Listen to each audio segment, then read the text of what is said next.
Kita sangat memahami bahwa sampai saat ini pendekatan masalah COVID adalah pendekatan pandemi, bukan pendekatan perang biologi. Jadi penanganannya masih pendekatan kesehatan, bukan pendekatan perang, di mana cara menyelesaikannya bukan hanya masalah kesehatan, vaksin, vitamin, dan alat kesehatan, tetapi lobby politik luar negeri plus tukar-menukar alat tawar lainnya. Karena itu bagi New Mind masih meragukan akankah masalah pandemi ini akan jadi singkat jika menggunakan pendekatan seperti ini, pendekatan pandemi. Yang jelas sudah hampir tahun kedua pandemi ini berkuasa, belum juga menunjukkan COVID bisa dikalahkan. Jadi kira-kira apa yang terjadi dalam sisi bisnis di tahun pandemi ini oleh New Mind dikategorikan perang dunia ketiga. Yang jelas sabuk pengaman harus kencang terpasang, kantung oksigen bisa anjlok di depan Anda setiap saat, kemahiran pilot dan kopilot dan para kru kapal menenangkan penumpang dan membawa pesawat sekarang sedang diuji. Lalu kita sebagai pebisnis, kita mau bermain baru atau mau mengembangkan apa yang sudah ada yang kita bangun? Di saat turbulence ini bisa ambil posisi diam atau menyalip. Baiklah, bagaimana kalau kita lihat filosofi bisnis terlebih dahulu tentang kebutuhan. Kebutuhan dasar sampai kapanpun akan ada. Kebutuhan sandang, pangan, papan itu kebutuhan utama. Kita ingin menjadi trendsetter, menciptakan tren baru, atau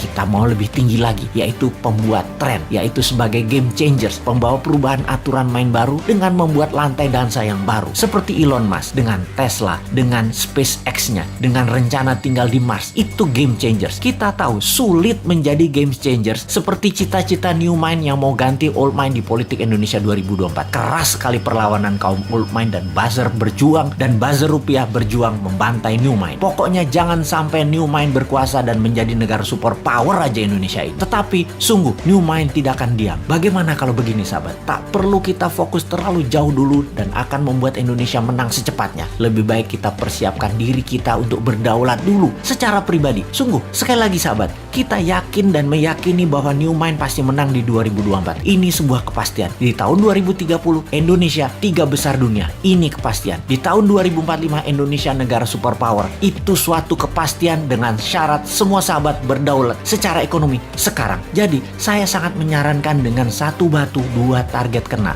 yaitu Anda pintar, Anda paham, Anda makmur, dan bisa membantu sesama. Sahabat, jika Anda membeli video narasi Bosman Sadar Kaya Advance atau Road to Billionaire atau keduanya, maka di masa pandemi ini Anda bisa belajar merubah mindset dan memiliki bekal ilmu baru untuk sarana sukses Anda. Dan tak kalah penting, keuntungan penjualannya adalah untuk rumah yatim Indonesia yang di masa pandemi ini berat perjuangannya kalau sendirian. Sahabat, terima kasih atas keputusan Anda untuk belajar, membeli, dan membantu sesama. Salam hormat dari kami.